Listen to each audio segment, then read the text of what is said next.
Hurricane season could be considered the 5th season in Southeast Texas. Every year, our eyes turn to the Gulf for what Mother Nature may throw our way. The winds, the rain, the rising water.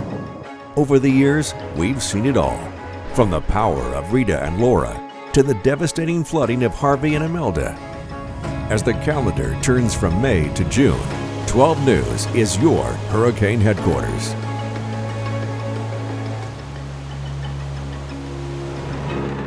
Brought to you by A&A Electric and Market Basket. Hello, Southeast Texas. I'm Tracy Kennick along with Nick Canizales. We're here along the seawall in Port Arthur for the start of yet another hurricane season. Yeah, for the next 180 days, we hold our breath, we prepare for the worst, and we pray for the best. Now, over the next half hour, we're going to show you what the experts are predicting about the 2021 hurricane season. And we're also going to look back to the lasting impacts Laura left on Southeast Texas. Plus, we have an update on some of the drainage projects that are in the works. We also want to reflect on the lessons learned from hurricanes of seasons past, including the fine print you need to be on the lookout for inside your insurance policies. Let's start with the ominous forecast for the 2021 hurricane season. It's expected to be another busy year. Yeah, that means Southeast Texas has to be prepared on all fronts at all times. Here is Storm Tracker Chief Meteorologist Patrick Vaughn. Last year's record-setting hurricane season was produced in part because of La Nina, below normal water temperatures in the eastern Pacific. That reduced shear across the Atlantic basin. This year, water temperatures are near normal. A neutral year is expected. So that means shear will be a little bit higher coming up this year. However, water temperatures in the subtropical Atlantic and the main development zone are still above normal. This will produce a weaker Bermuda high, reduced trade winds, weaker shear aloft, and lower sea level pressure across the main development zone. It also means an active African wave train. Disturbances coming off Africa will have a chance to develop. So we're expecting an active season, no doubt about that. There's NOAA's and Colorado State's forecast well above the 14 named 7 hurricanes and 3 major hurricanes. Well, thanks, Patrick. You know, Hurricane Laura will not soon be forgotten here in Southeast Texas, and it was a storm that left a trail of destruction in Newton, Orange, and Jefferson counties. Yeah, we also saw devastating damage in the city of Lake Charles, an area praying for a break this year. We have 2 reports for you now. The first one from Cristiana Ramos looking at the recovery in Orange County. The heart of Hurricane Laura hit Lake Charles in August of 2020, but it didn't entirely shift away from Southeast Texas. Hurricane force winds extended 30 miles, affecting the people of Orange County, and many are still recovering and rebuilding from the devastation. Hurricane force winds up to 105 miles per hour, ravaging through homes.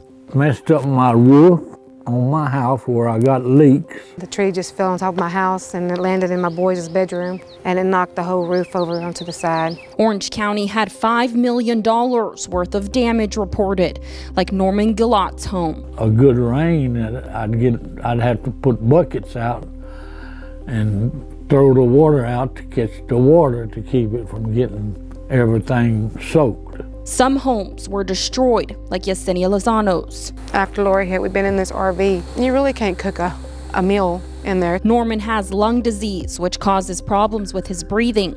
The mold living inside of his home keeps growing because of the roof damage, and it's not safe for him to live in. I'm seeing what I'm gonna have to give up. Norman got some help with tearing out flooring, installing window units, and with a new shower. But there's still so much work to do, with no completion date set. I have no idea what their decision's gonna be and when they're gonna get the companies to come out and fix it. Yesenia Lozano also applied for help. FEMA's not gonna be helping with Laura. So therefore, I'm not gonna be getting help from FEMA either from that. A single mother of 2 with no real home. Because I don't have my house, that I can't give them what they need or what they deserve. Because Orange did not meet the Fed's threshold for storm damage, the city only received a portion of funds to help with the rebuild. We're even now using our current general fund budget to replace pumps and things that are a part of the water system, the sewer system. And for families like Yesenia's and Norman's who are still recovering, the state offers a buyout rebuild program To help get their houses either bought out or rebuilt and replaced. You can contact the City of Orange to get the process started. Mayor Spears says the city has recovered well from Laura and several projects are underway. New piping, plumbing, and pumps will be installed throughout the city. Cristiana Ramos, 12 News. Just a few miles down the road, Laura devastated southwest Louisiana. With 150-mile-per-hour winds, it was the strongest storm ever to impact that area. The Category 4 hurricane coming in the middle of the night. A nightmare never to be forgotten. Dejanique Garrison now with a look at the impact Laura had on Lake Charles. The scars from Laura, still easy to spot as you cross into Louisiana. Never seen damage like that anywhere. Splintered and storm-bent trees line I-10, a harsh reminder of Mother Nature's power. I was here in Audrey, and it looked worse than Audrey did. I've never seen so many trees down.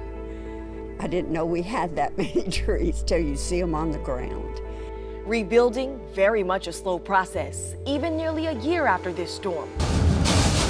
Strongest to hit Louisiana's coast in more than 160 years. We've worked our whole life to get to this point, and this is what's left of it. How you holding up? I have strong faith, and that's what's going to get me through this. These before and after images show the scope of devastation. Entire neighborhoods wiped off the map. This is where my trailer sat, the trailer tongue, of course. Then it flipped on its side, and there it is. Blue tarps still dot the skyline around Lake Charles. Recovery, a snail's pace. Political red tape often getting in the way. They care about getting their homes back together. They care about putting their lives back together. And that shouldn't be a Democratic or Republican thing. That should be an American thing. Many businesses, from the city's lucrative casinos to the must-have seafood restaurants, just beginning to reopen. The recovery made even slower by the pandemic. It's life. It's life living here on the coast, living off the land and living where you only have property.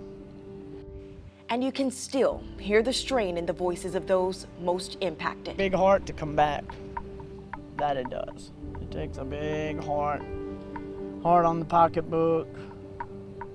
Heart on the soul. It's just hard. But we'll have crabs for sale next week. Dejanique Garrison, 12 News.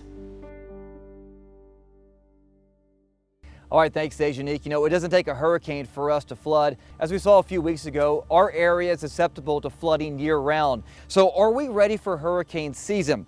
Cristiana Ramos is back with us once again. She has an update from Drainage District 7 about their hurricane plans. So, Cristiana, they're finishing that big old project, correct? That's right. Jefferson County's Drainage District 7 has been working out designs and the funding for a new pumping operation in Alligator Bayou. The $62 million expansion project is nearly completed, and the new pumping station is ready to take on this year's hurricane season. Rain is no stranger to Southeast Texas, and after several flood events in the area, we've learned to expect the unexpected. After Ike came Harvey, which then shed light on additional monies required for pumping, so we're working in that direction now as well. Alan Sims is the Vice President for Water Resources at LJA Engineering in Beaumont. DD7 hired his firm to complete the Alligator Bayou expansion project. Now we have added 1.5 million gallons a minute. 6 new pumps that are smaller. The new station is 6 8-foot diameter pumps. Each one pumps 250,000 gallons a minute. Making the startup more efficient. The new pumps are vertical axial flow, so they're easier to start. You turn them on and engage the pump within minutes. Whereas the old pumps took 45 minutes to start pumping. We've updated everything to a 25-year storm, and in many places up to a 100-year storm. Now, a 100-year storm is about 15 to 18 inches of rain in a 24-hour period. During May's flood event, Port Arthur and Mid-County received up to 10 inches of rainfall. It was the ultimate test for the new station before hurricane season. We had a few little issues that came up. and we had 2 or 3 pumps that shut down, but it wouldn't take but just 30 minutes to an hour at most to get them back up and running. During hurricane season, the new station will continue pumping water out of canals and ditches into the intercoastal waterway. And although it can withstand most major rainfall events, we would not be able to handle a Harvey type flood. So 30,000 cubic feet per second in Harvey coming to this station, and it's only able to pump 10,000. Now, 10,000 will handle pretty much every storm event that we see. the project is 98% complete and the pumping station is fully operational for this hurricane season. DD7 is also working with the Corps of Engineers to raise the levee and increase pumping capacity in 19 other pumping stations in southern Jefferson County. Back to you. All right, thank you, Christiana. Even as we prepare for another hurricane season, the flood scars from Harvey and Imelda are still deep here in southeast Texas. Letitia Cahey now joins us to tell us about how Lamar is helping our drainage districts predict the next flood.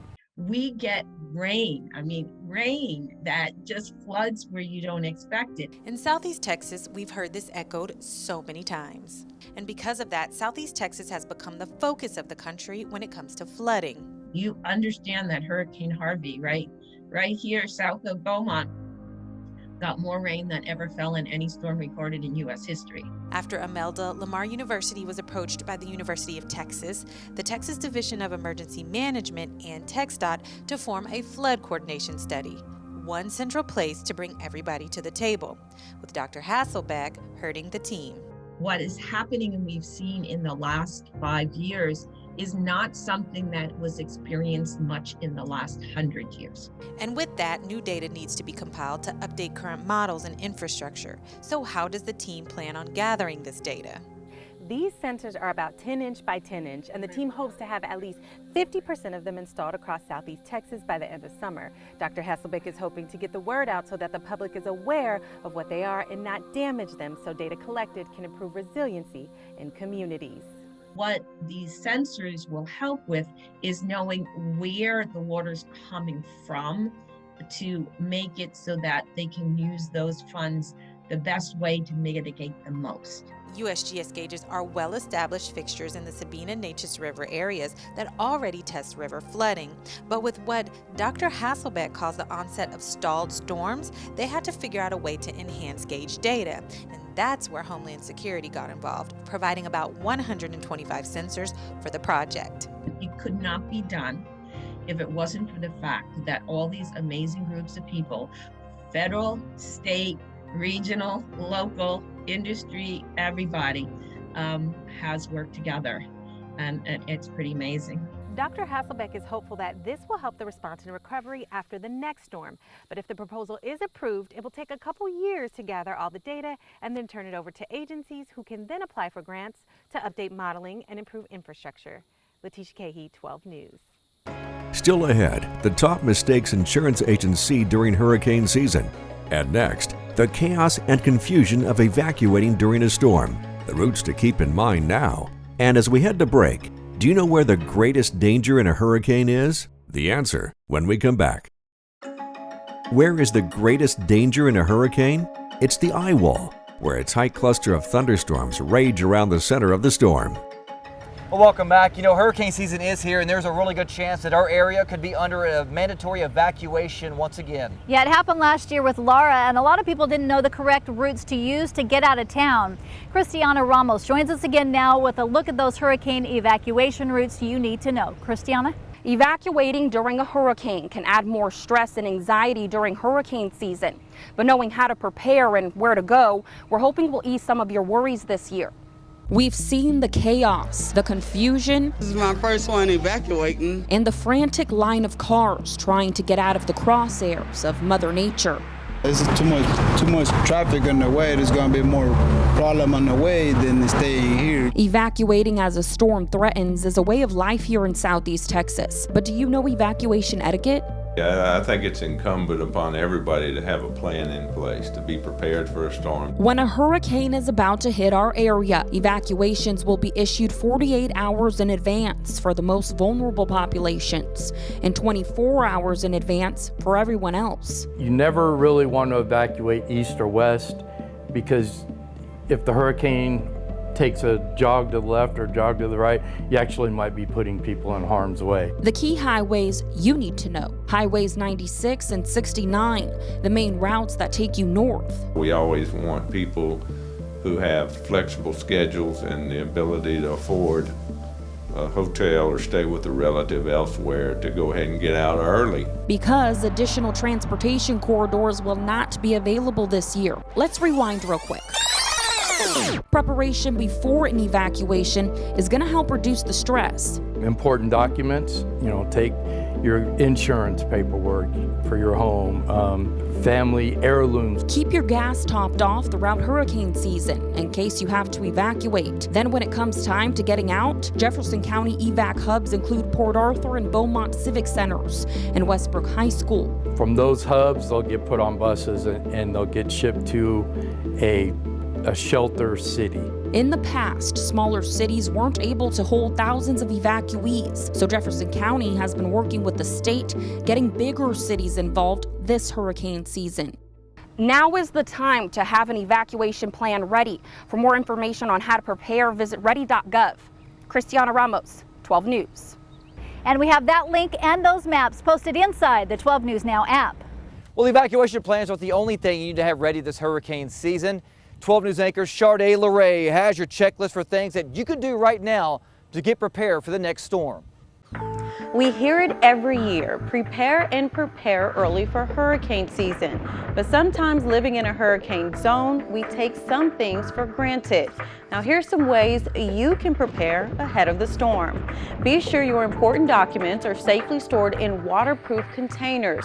Protect things like your birth certificates, social security cards, passports, insurance documents, and deeds.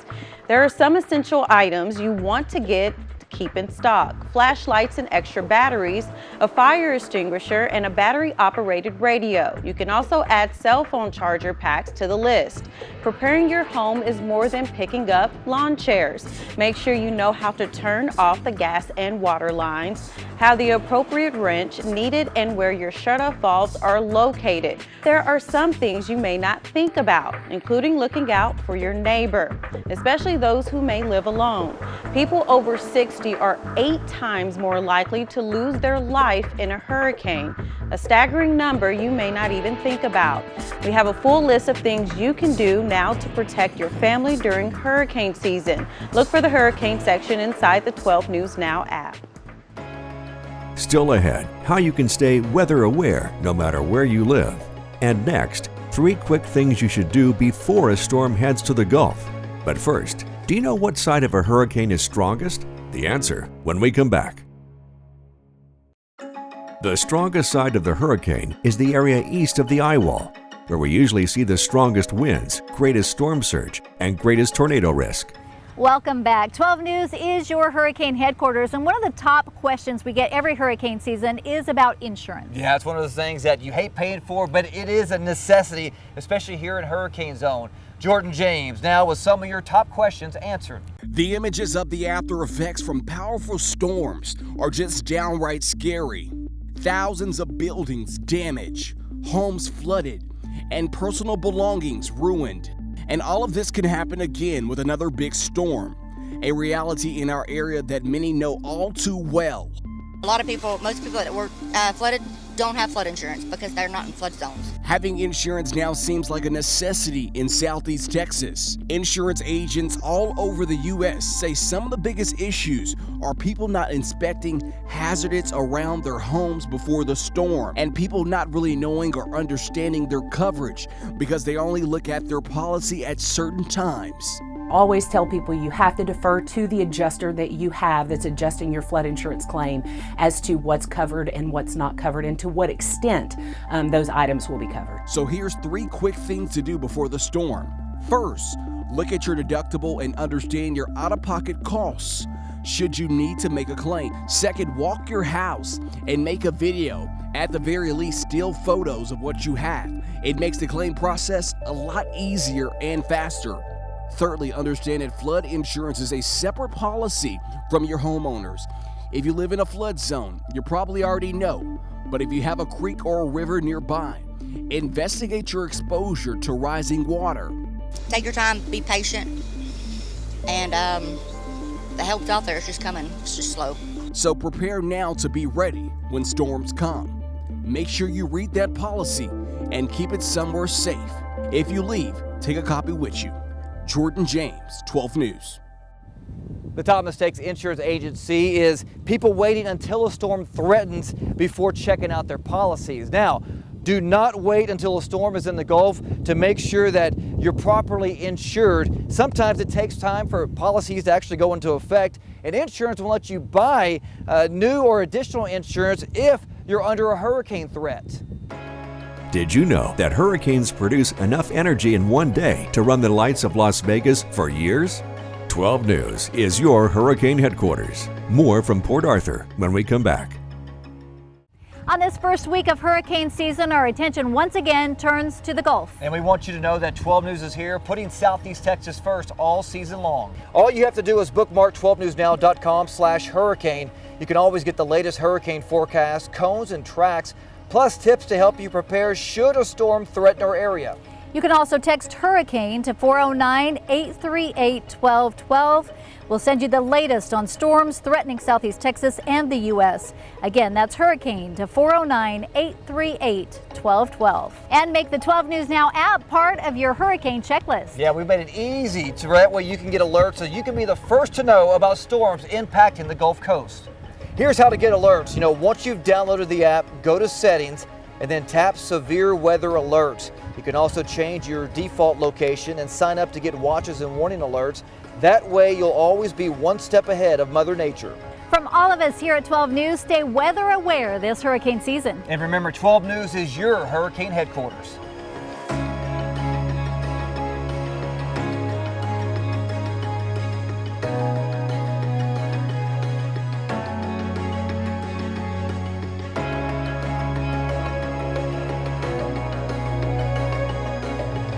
Brought to you by A&A Electric and Market Basket.